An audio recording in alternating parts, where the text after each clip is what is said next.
Mi nombre es Esteban García y estoy junto a Daniel Bernal y Daniel Carrillo y vamos a hablar sobre las bases de datos. La evolución. En la década de 1950, la generación cero, se usaban cintas magnéticas, pero no se tenía, digamos que, un concepto de base de datos. Luego en 1960 se usaron discos magnéticos y aparecen las bases de datos jerárquicas y de red. Luego, en 1970, Edgar Frank Cote publica un artículo, un modelo relacional de datos para grandes bancos de compartidos, en donde definió el modelo relacional basado en la lógica de predicados y teoría de conjuntos. En 1980, IBM crea SQL como lenguaje de consultas para manipular bases de datos racionales. A mediados de 1990, DB2 es capaz de dividir una base de datos en varios servidores comunicados por líneas de gran velocidad, creando las bases de datos paralelas. Entonces, desde varios computadores se podían, digamos que, entrar a varias bases de datos, pero que estaban todas en un mismo sitio. En finales de 1990, IBM y Oracle incorporan la capacidad de manipular objetos creando las bases de datos orientadas a objetos. Además de información, tiene comportamiento. Crece la cantidad de información, aparece Internet y se vive la era de la información.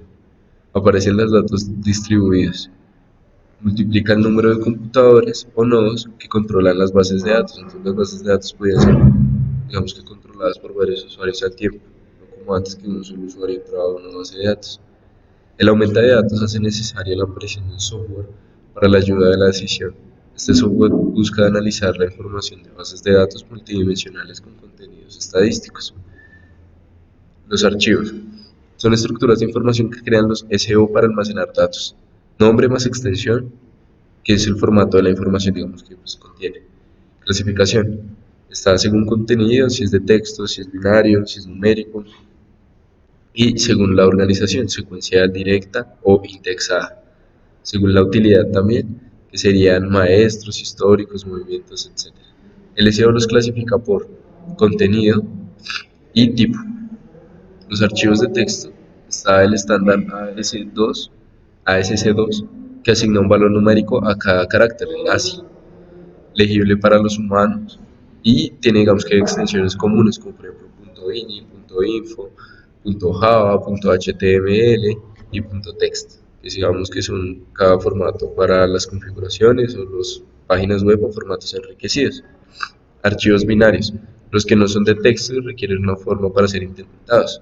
Imagen, JPG, digamos que uno de video podría ser .mov, comprimidos que serían .zip o .z, ejecutables como .com o .exe y procesadores de texto como .doc. Las bases de datos son colecciones de información que pertenecen a un mismo contexto o problema y está organizada mediante tablas.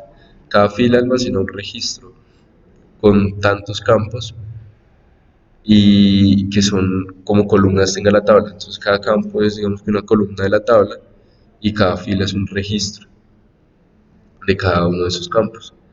Y las tablas se relacionan formando vínculos para mantener digamos que el orden y la coherencia. Entonces una tabla puede ir vinculada a otra tabla y ambas deben estar en el mismo contexto. Ahora vamos a hablar de unos conceptos. Entonces, el dato es un trozo de información concreta sobre un concepto o suceso. El tipo de dato es la naturaleza del campo, entonces podría ser un numérico, alfanumérico, una fecha, etcétera. El registro, que sería la recolección de datos referentes a un mismo concepto. El campo clave, que es un campo esencial que identifica de forma única cada registro. La tabla, que es un conjunto de registros bajo un mismo nombre. Ahora vamos a hablar sobre la estructura de una base de datos, que sería el esquema, que es, digamos que, la definición de la estructura donde se almacena la base de datos. Y estos contienen, digamos que, elementos como tablas, registros, campos o procedimientos, vistas o índices. Y el esquema se le conoce también como metainformación. Las bases de datos, digamos que son muy usadas administrativamente, para contables, también en videojuegos, en deportes, en bibliotecas, en censos, etc. El sistema gestor de bases de datos son un conjunto de herramientas que facilitan la consulta, el uso y actualización de la base de datos, como por ejemplo MySQL, Oracle, eh, Access, y digamos que la función de estos es almacenar, acceder y actualizar la información. También garantizan la integridad de los datos, que proporcionan, digamos que un diccionario de metadatos, proveen estadísticas sobre el uso, permiten que varios usuarios trabajen en un mismo conjunto de datos al tiempo y independizan los datos de un usuario o de una aplicación. Hay tipos de estos que serían ofimáticas, que son, digamos que pequeñas, como por ejemplo el Access, corporativas, para bases de datos muy grandes, como Oracle o DB2, que fueron las que de DB2 hablamos al comienzo, o intermedias, que son soluciones no tan costosas pero potentes como MySQL. La secuencia para el modelado de datos se divide en tres partes: la conceptual, que es muy general y abstracta y es la visión general del negocio o institución; la lógica, todos los detalles acerca de los datos; y la física, que es el esquema que se implementará en un manejador de bases de datos. El modelo de identidad-relación es un modelo que está basado en una percepción del mundo real consistente en objetos básicos llamados entidades y relaciones entre estos objetos. Se desarrolló para facilitar el diseño de bases de datos, permitiendo la especificación de un esquema de la empresa que representa la estructura lógica completa de una base de datos. Sus componentes son la entidad, que es una cosa u objeto en el mundo real que es distinguible de todos los demás objetos. Puede ser concreta o abstracta. Otra de ellas es las relaciones, que es una asociación entre las diferentes entidades que tiene la base de datos. Y esas pueden ser de tres tipos: la relación uno a uno, que son las entidades que intervienen en la relación y se asocian una a una.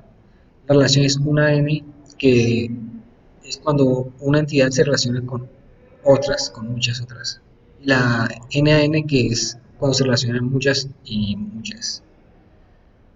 Sus componentes son los atributos, que son las características o propiedades que definen una entidad y se representan mediante elipses conectadas directamente a ellas. Y las claves, que son los valores de los atributos de cada entidad, que deben ser tales que permitan identificar unívocamente a esta entidad. El modelo relacional es una secuencia para modelado de datos, la cual se puede dar en tres tipos diferentes, que son conceptual, lógico y físico. El conceptual es una forma muy breve de organizar los datos. El lógico ya es algo más general, lo cual incluye más datos. Y el físico es un esquema que se implementará por un manejador de bases de datos como SQL.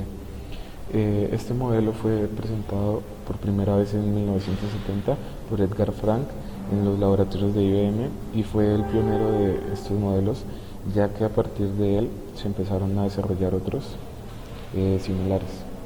Como características importantes tenemos que todos los datos se presentan mediante valores contenidos en tablas, y los datos deben ser accesibles especificando un valor de clave primaria, un nombre de tabla y un nombre de atributo, y puede haber valores nulos.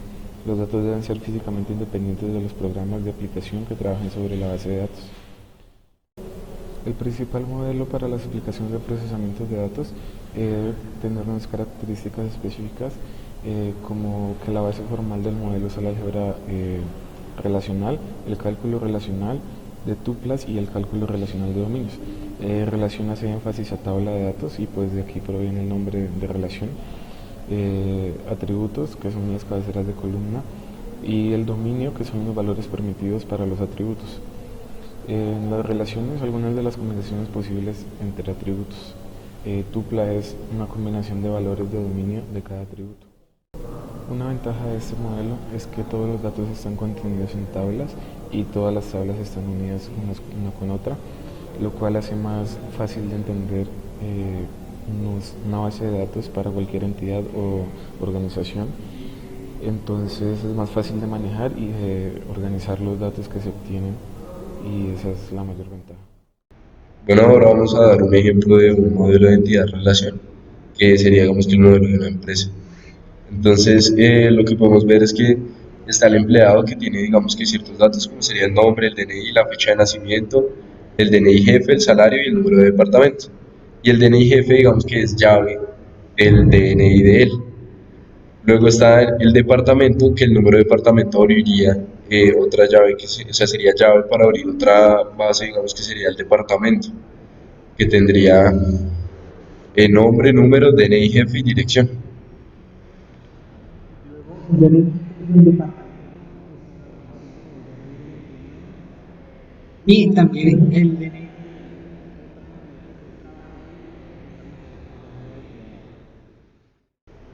En la casilla de trabajo hay un número de proyecto, se llama el número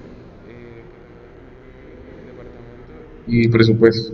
Y, y departamento, pues lleva el número, pues en la casilla más arriba de departamento.